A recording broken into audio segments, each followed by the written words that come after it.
मदरसा जामिया हबीबिया मस्जिद आजम होगा जमींदोज, तैयारी पूरी। बिना मान्यता वाले मदरसों पर होगा एक्शन, चल सकता है बुलडोजर। जिले में बिना मान्यता के चलाए जा रहे थे 267 में से 72 मदरसे। मदरसा जामिया हबीबिया मस्जिद आजम में नकली नोट छापने के बाद बाकी मदरसों की भी जांच हुई। जिले में चल रहे 267 मदरसों में से 72 बिना मान्यता के चलाए जा रहे थे। अल्पसंख्यक विभाग ने बिना मान्यता के मदरसों का डेटा तैयार कर सीएम योगी के ऑफिस तक पहुंचा दिया। अब सीएम योगी के पास डेटा जाने के बाद ये माना जा रहा है कि जल्द ही इन मदरसों पर भी एक्शन होगा। हालांकि देखने वाली बात ये होगी कि क्या इन पर बुलडोजर चलेगा या इन्हें सील कर दिया जाएगा।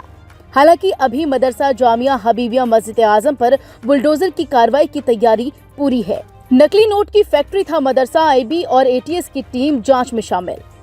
28 अगस्त को इस मदरसे से नकली नोट छापने की जानकारी मिली थी, जिसके बाद आईबी और एटीएस की टीम भी जांच में शामिल हो गई। मदरसे का मौलवी तफसीरुल पिछले 6 साल से बच्चों को आरएसएस विरोधी और मजहबी कट्टरपंथ का पाठ पढ़ा रहा था। जांच एजेंसियां यहां से पढ़ चुके 630 बच्चों की पड़ताल में जुटी है। जांच के बाद जानकारी मिली कि इस मदरसे का मौलवी तफसीरुल और मौलाना जाहिर खान ने नकली नोट की फैक्ट्री यहां शुरू की थी। मौलवी के कमरे से 100 रुपए के 1,30,000 के नकली नोट बरामद हुए थे और कई स्पीड पोस्ट की पर्चियां थी। कुछ भड़काऊ किताबें भी मिली थी।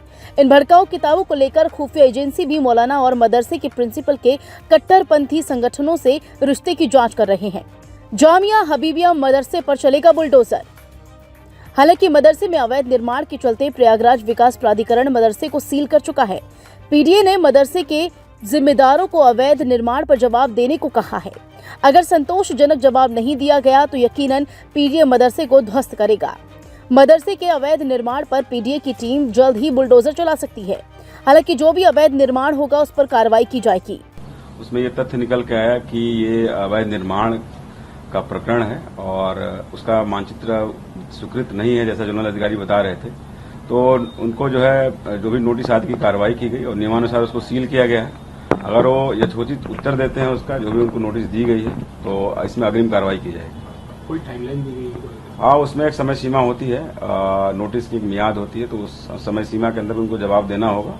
अगर वो जवाब और अभिलेख प्रस्तुत करते हैं तो उसके अनुसार नियमानुसार कार्रवाई की जाएगी। सर, शहर में इसके अलावा क्या और मदरसों को भी चिन्हित किया जा रहा है, देखा जा रहा है? इसमें निर्देश है कि जो भी अवैध निर्माण है उसके तहत जो अर्बन प्लानिंग एक्ट है उसके तहत नियमानुसार हमारे जोनल ऑफिसर जिनको इम्पावर किया गया है कार्रवाई के लिए, वो कार्रवाई करेंगे। क्या धोखाधड़ी भी हो सकता है? अब ये जब जवाब आ जाएगा उसके बाद जो भी होगी इसमें नियमानुसार कार्रवाई की जाएगी। जामिया हबीबिया मदरसे की आड़ में 2700 वर्ग फुट पर अवैध निर्माण किया गया था।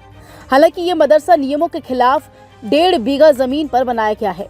जमीन की अनुमानित कीमत 100 करोड़ से भी ज्यादा की आंकी जा रही है। इसके अलावा मदरसे में नकली नोटों की छपाई हो रही थी। ये मदरसा आतंकवादी गतिविधियों के लिए फंडिंग का सोर्स था। विदेशों से अवैध रूप से पैसे आने जैसे गंभीर आरोप भी इस मदरसे पर लगे हैं। इन सभी मामलों की जानकारी के बाद प्रशासन भी सख्त हो गया। प्रशासन के सख्त होने के बाद इस पर कार्रवाई हुई तो पता चला कि यहाँ आने वाले बच्चों को कट्टरपंथी तालीम दी जा रही थी। बच्चों को दी जाने वाली कट्टरपंथी तालीम के लिए ही विदेश से फंडिंग आती थी। इनमें तुर्की, दुबई और अन्य अरब देश शामिल हैं। इन देशों से मदरसे को करोड़ों रुपए की फंडिंग की जा रही थी। मामले की जांच जैसे जैसे आगे बढ़ी, पुलिस ने उन खातेदारों को भी रडार पर ले लिया जिनके अकाउंट में विदेश से पैसा आता था। हालिया समय में इस मदरसे में 100 से ज्यादा बच्चे तालीम ले रहे थे।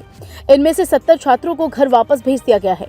जामिया हबीबिया मदरसा का इतिहास 84 साल पुराना है, लेकिन फिर भी इस मदरसे की कोई भी जानकारी यूपी सरकार के पास नहीं थी।